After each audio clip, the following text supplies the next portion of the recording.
I am indeed Charlie Freeman, 2.0. And for those that do know me, that is in fact the case. For those that don't know me, well, just take my word for it that I am Charlie Freeman. And what I'd like to do, because I've been gone, the last time I was here was August 7th. And this is my first visit back to Santa Fe. And I'm honest, it feels a little weird. So, where have I been? What have I been doing? What's up?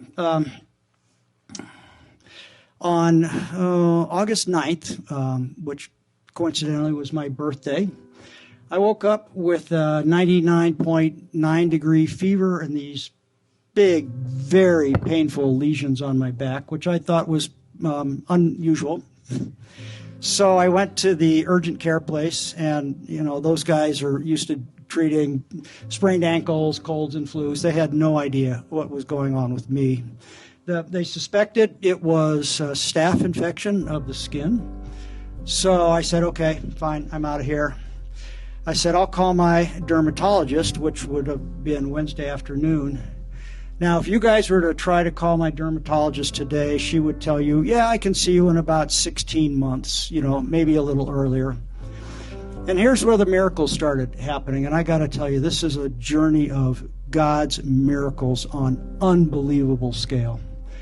Later that afternoon, Wednesday afternoon, I got a call from the dermatologist's office saying, can you be here at 9 o'clock tomorrow morning? I said, sure.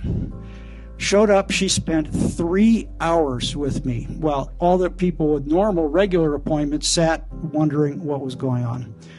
She was very thorough and had no clue. As it turns out, nobody had a clue. But she did, at the end of that visit, send me to get a blood test, which dermatologists don't do. I'd never had done. She called me later that afternoon just to see how I was. Doctors don't do that. She called me later that evening to see how I was. Doctors don't do that. So I wasn't particularly surprised when she called me at 7:30 on Friday morning, except this time she said, drop everything you're doing, get in your car, and go to ER right now. Said, say these 2 words to the ER. You are febrile and neutropenic. Yeah, I didn't know what that meant either. Febrile means you have a fever, and neutropenic, I found out much later, means that you have no white blood cells in your system. In other words, you have no immune system. Those are the magic words to get you admitted instantly to the hospital, and they did. I spent all day Friday in ER waiting for a bed to open up. I found out later that was for a bed to open up in the oncology ward. I had no idea at the time. So I spent Saturday was sort of uneventful. Doctors came in and sort of poked and prodded and, took blood and asked me questions. Mostly left me alone, mostly just gave me opioids to, keep me happy. And I guess I was. Sunday morning, they came in again. I thought, okay, I'm going to get some information. I'll find out what's happening. Instead, the doctor said, we're putting you on an airplane, and we're flying you to Denver as soon as we can find a pilot and an aircraft that would be willing to get you there. I was hoping for a helicopter not to happen, but it was. I had a private small airplane. They loaded me in, just me, 2 EMTs, and flew me to Denver. What's in Denver? I don't know. Why is this happening? Here's where the next incredible miracle happened. As it turns out, the facility that I went to in Denver, which was the Presbyterian St. Luke's Hospital in connection with the Colorado Blood Cancer Institute, CBCI, they are, without question, the best facility on the planet for my particular cancer. And in the particular ward that I was in, there were 18 beds, 18. What are the odds that when the doctors in Santa Fe called Colorado, they said, hey, we just happen to have a bed available for you? And indeed, it was not only the best hospital in the world, it was like a 5-star hotel. This was just incredible. I didn't want to leave. They, even the food was fantastic. I kid you not. I got the best care that any single human being ever got, period. I spent 18 days in that hospital. I had every test known to man. Had blood tests. I had ultrasound. I had EKG, EEGs. I had a bone marrow biopsy. I had a PET scan, a CAT scan, a dog scan. I had just about everything that you can possibly imagine. The initial diagnosis after a few days was leukemia, which is not a word you want to hear when it's associated with your name. But they were stumped. And I'm sorry, I'm going to have a hard time getting through this, so bear with me. But they said after a few days that I had all the signs and symptoms of leukemia, but I had other signs and symptoms that were not consistent with leukemia.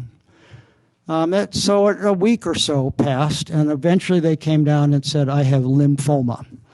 And I didn't know what lymphoma was. I don't expect a lot of you guys know what lymphoma is. It's a disease, it's a blood disease that attacks the white blood cells, those cells that are responsible for immunity, attack all your, any virus or infection that attacks you. And in addition to that, I had almost no red blood cells, and I had almost no platelets, which are responsible for blood clotting. The technical medical term for that is you're a mess. And I was indeed a mess. So they did come back and say, yes, you have lymphoma. And as it turns out, I have non-Hodgkin's large B-cell lymphoma. And there are 60 subtypes of that particular lymphoma. And why it took so long for me was I have an extremely rare variant of that. Roughly 5% of all the people get this particular subtype. So that took them a long time to finally decide. They did a lymph node excision, and they literally would slice it and dice it and look at it at the molecular level. This is the type of facility these guys were. They have the best doctors, cutting-edge technology, the best equipment. I would get my blood drawn twice a day, noon and midnight. And you guys know how long it takes to get test results from a blood test, right? 20 minutes they would have results from me. Then once they figured out what I had, they had to design my prescription, my chemo prescription, which also, for me, took much longer than normal. But finally they did, and assigned or told me my treatment regimen would be 6 rounds of chemo, 5 days on, 16 days of rest.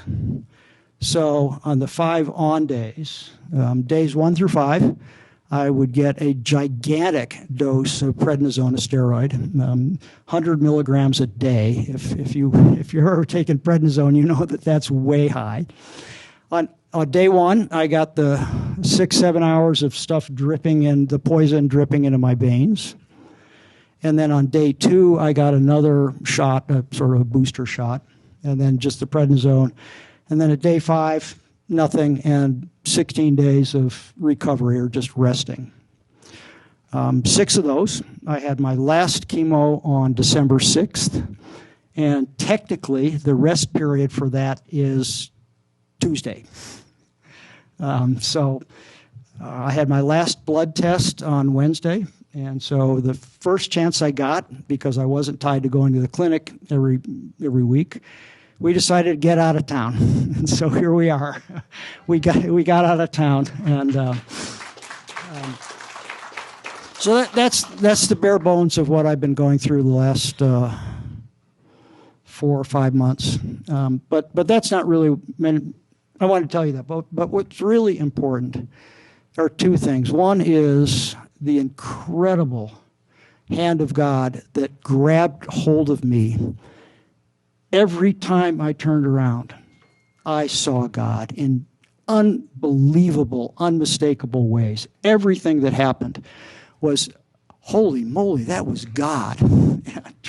right down to Jimmy dropped Patty's car off in the parking garage at the hospital and put it in a place that we didn't know. We couldn't find it. It's okay. That was our fault. So Patty's wandering around in the parking garage, wondering, where the heck is my car? She prayed. This guy out of nowhere showed up. Patty said, I'm looking for my car. Here's a photo. And the guy goes, oh, I know where it is. Took her by the arm and walked her to her car. I mean, like, that's just a tiny little miracle. I had a day at the hospital where I just lost it. I totally crashed and burned. Spent probably 4 hours curled up in a fetal position, just bawling my guts out. You know, that sort of thing happens. The thing about this hospital is you're never alone. There's always somebody coming in your room. I mean, every 10 minutes, somebody would show up all day long, the whole time. And so here I am curled up in the fetal position, and this nurse walked in. I never knew her name. I never saw her again. And she sat with me and just comforted me and encouraged me for 4 hours. And nobody walked in the entire time. It was God's angel, just came out of nowhere.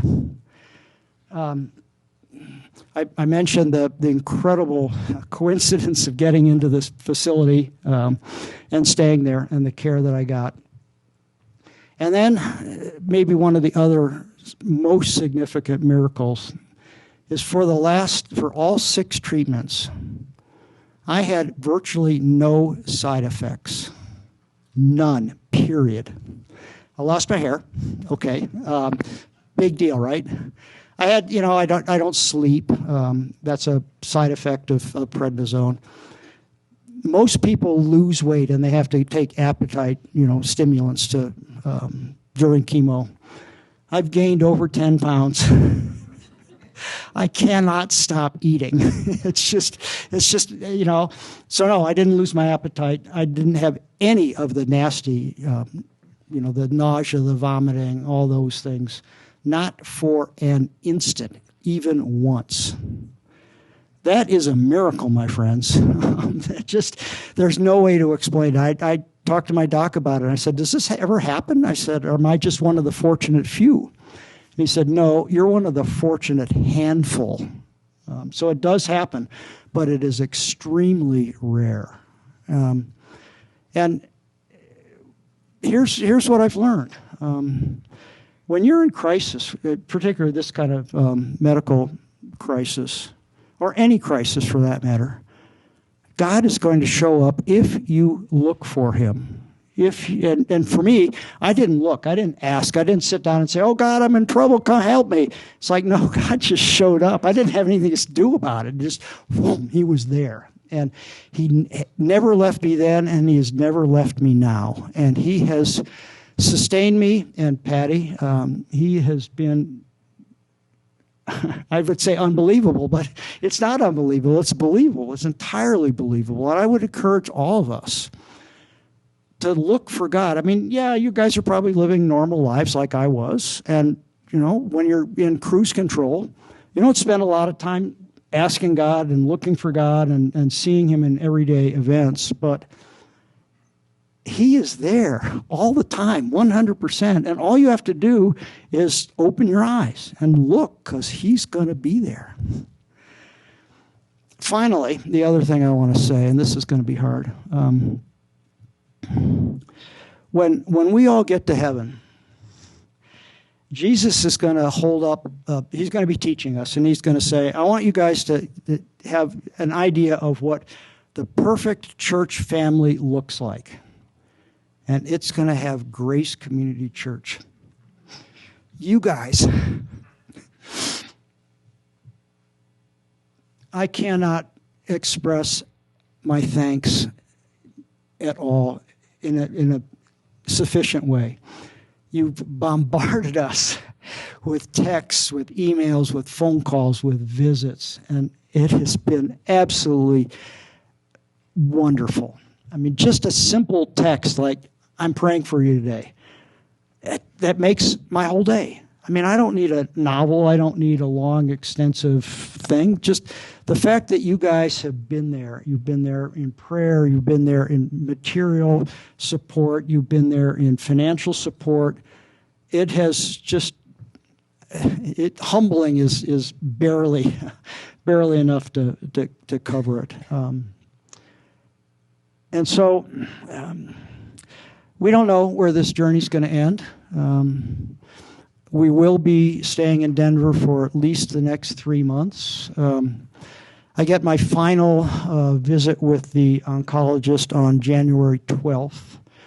And just before that, I'll have the full range of tests, the CAT scan, the PET scan, the bone marrow biopsy, all the blood tests, and find out if the treatment worked. Because with my particular variant, I have a 60% chance of being in remission at the end of this treatment. Jimmy thinks that's 60%. That's a glass half full. But for you math majors, that also means I have a 40% chance that it didn't work. And there's also a 40% chance that I will relapse, and that typically happens within the first year after treatment. Those are odds that I'm not willing to really play with. And I also am not willing to leave Denver, or at least the Denver facility, because if I were to relapse, it's the same as what I did here. I'd have to move to Denver for an extended period of time. And so if I have a place anywhere else, that means that I have to up and leave and pay rent or mortgage in two places. So at least for the immediate future, we will be in Denver. We have leased a small condo through March 31st, so that much is committed. And then, who can say? Who knows where we'll be? And I can say that God has engineered this entire adventure, and it's an adventure. Many days I say, gosh, what has God got for me next? Where is he going to take us? What's he going to do with us? It's, in a way, it's exciting.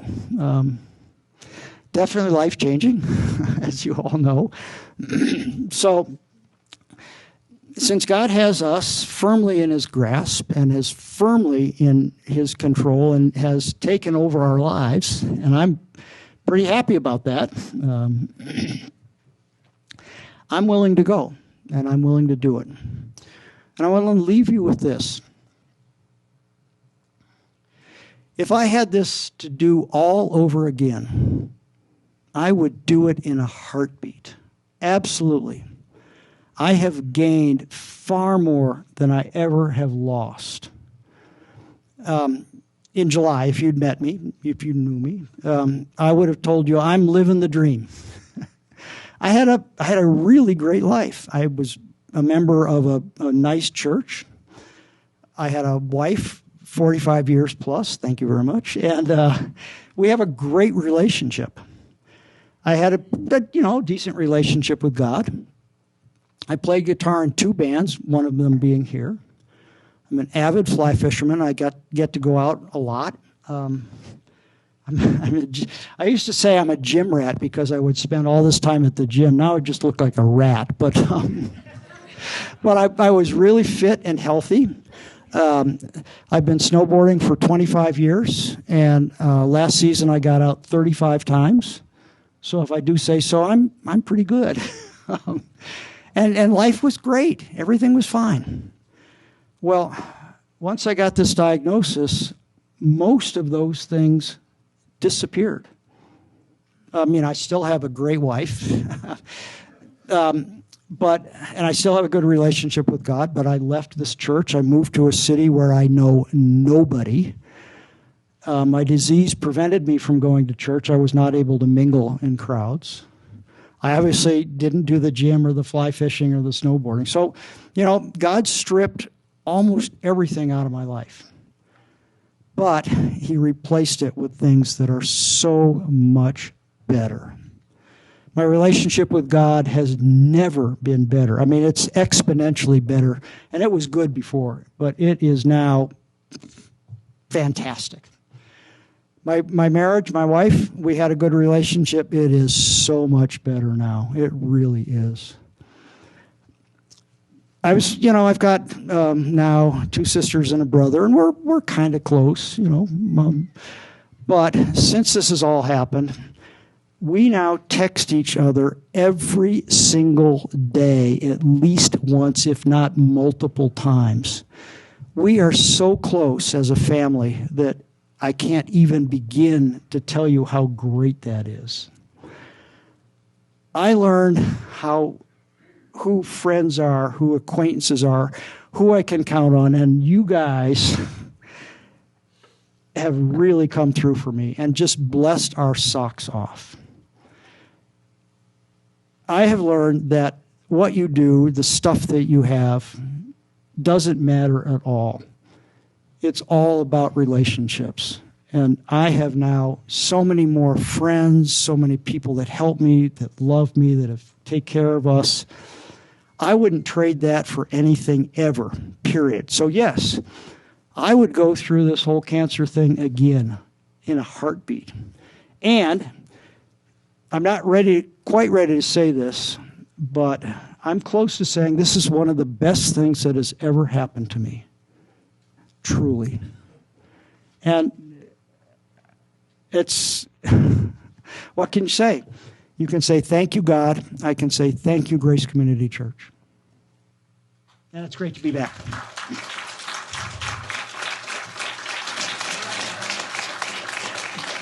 Oh, and by the way, the reason that Grace Community Church is what it is, it all starts at the top. Amen. Amen.